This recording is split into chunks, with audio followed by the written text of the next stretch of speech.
వీరు సార్కి విషయం తెలిసినట్టుంది. కాల్ చేస్తున్నాడు. ఏం చెప్పాలబ్బా? సార్, కొంచెం కారు ఆపమని చెప్పండి సార్. ఎందుకు?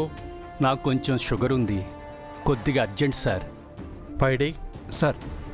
కారు పక్కది. సరే సార్.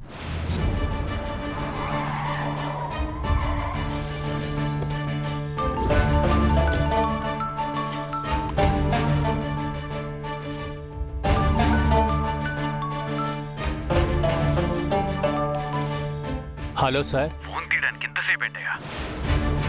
పక్కనే విశ్వనాథ్ గారు ఉన్నారు సార్. ఎలా తీస్తాను సార్?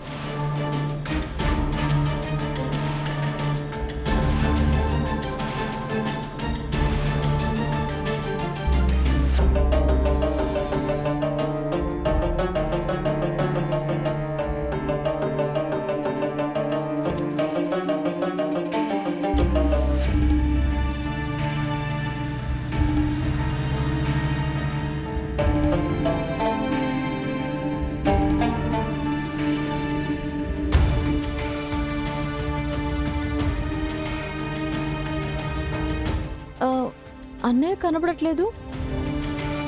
సార్తో ఏమైనా బయటకు వెళ్ళడా ఏంటి?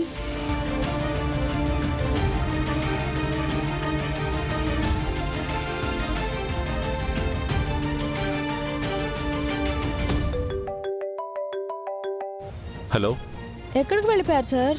అన్నయ్య కూడా మీతోనే ఉన్నాడా? నాతో ఒక్క మాట కూడా చెప్పకుండా వెళ్ళిపోయారేంటి? నీతో ఒక ముఖ్యమైన విషయం చెప్పాలి గంగా. ఏంటి సార్? జయ అత్తయ్య వాళ్ళ కూతురు కాదు.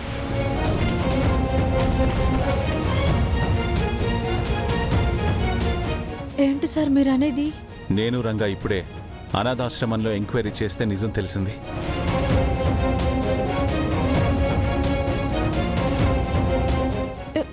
ఎంత మోసం! పాపం సుధమ్మ తన కూతురు తిరిగొచ్చిందని ఎంత సంతోషపడుతుందో. సార్, ఆ జయని ఊరికే వదలకూడదు. అందుకే మేమిప్పుడు అత్తయ్య వాళ్ళ ఇంటికి వెళ్తున్నాం. నువ్వు కూడా వెంటనే బయలుదేరి అక్కడికి వచ్చేసాయి. అత్తయ్యకి ఈ నిజం తెలిస్తే చాలా బాధపడుతుంది. నువ్వు ఉంటే తనని కొంచెం కన్సల్ట్ చేయగలుగుతావు. సరే సార్, నేను ఇప్పుడే బయలుదేరుతాను. దేవుడు ఎప్పుడు మంచోళ్ళకే పరీక్ష పెడతాడు. నిజం తెలిస్తే సుధామ్మ ఏమైపోతుందో ఏమో. అసలు ఆ అమ్మాయి వచ్చిన రోజే మనం అన్ని విషయాలు డీటెయిల్డ్గా అడగాల్సింది. మధ్యలో వీరు వచ్చి తనే వాళ్ళ కూతురు అన్నట్టు కన్ఫర్మ్ చేశాడు. వీరు ఎందుకు కన్ఫర్మ్ చేశాడు? ఇందులో వీరు ఇన్వాల్వ్మెంట్ ఏమైనా ఉందా? అంతా కన్ఫ్యూజింగ్గా ఉంది. అసలు అత్తయ్య కన్న కూతురు ఎవరో ఖచ్చితంగా తెలిస్తే మనకే ప్రాబ్లం ఉండదు.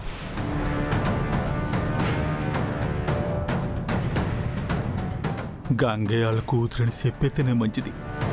సోదమ్మ గారు ముందే హాసాలు నిజం చెప్పేస్తాను.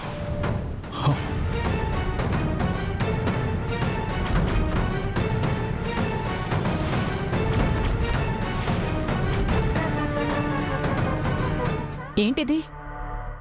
విషం.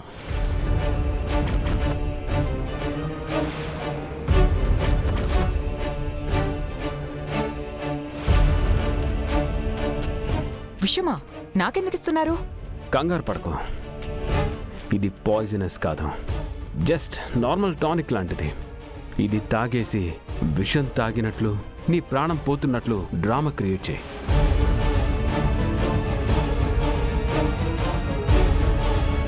మా నాన్నగారు నన్ను కన్న కూతురు కాదని అనుమానించినందుకే సూసైడ్ అటెంప్ట్ చేశావని చెప్పు. దాంతో నీ మీద సింపతి, నమ్మకం రెండూ వస్తాయి. ఇంకెప్పుడు నిన్ను అనుమానించరు. ప్లాన్ బానే ఉంది, కానీ ఒకవేళ హాస్పిటల్కి తీసుకువెళ్తే నేను తాగింది విషయం కాదని, అంతా నాటకం అని తెలిసిపోతుంది కదా. కమాన్ జయ, అదంతా నేను చూసుకుంటాను. మేమిక్కడే ఉంటాం. ఇన్ కేస్ అలా తీసుకెళ్తే డాక్టర్తో మాట్లాడి నేనంతా మేనేజ్ చేస్తాను. నీకు నా మీద నమ్మకం ఉంది కదా, నీకే ప్రాబ్లం రానివ్వను. It's my promise. ఓకే, వెళ్ళు.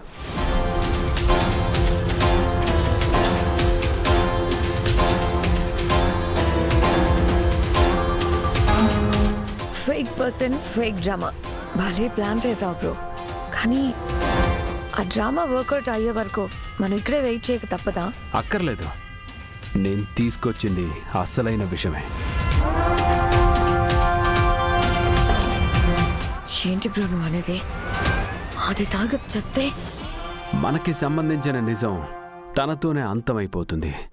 ఒకవేళ బ్రతికితే నిజంగానే విషం తాగి ప్రాణాలు తీసుకుందని సింపతి వర్కౌట్ అవుతుంది.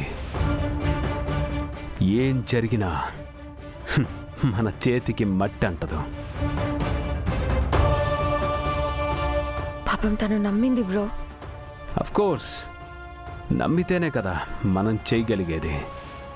వన్స్ క్రైమ్లోకి దిగాక ఎథిక్స్, ఎమోషన్స్ ఉండకూడదు ఇష్కా. Let's go.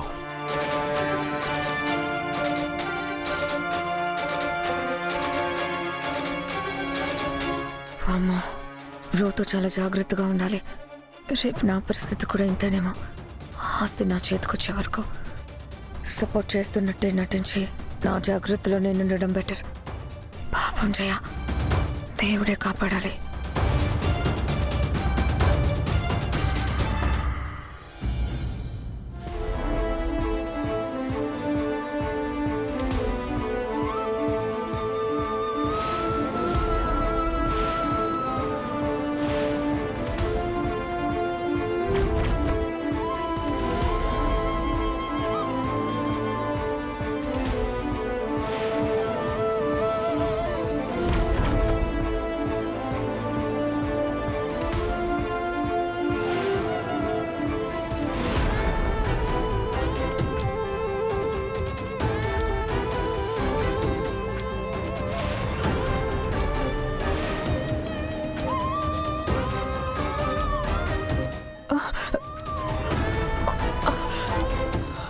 నేను తీసుకొచ్చింది అసలైన విషయమే.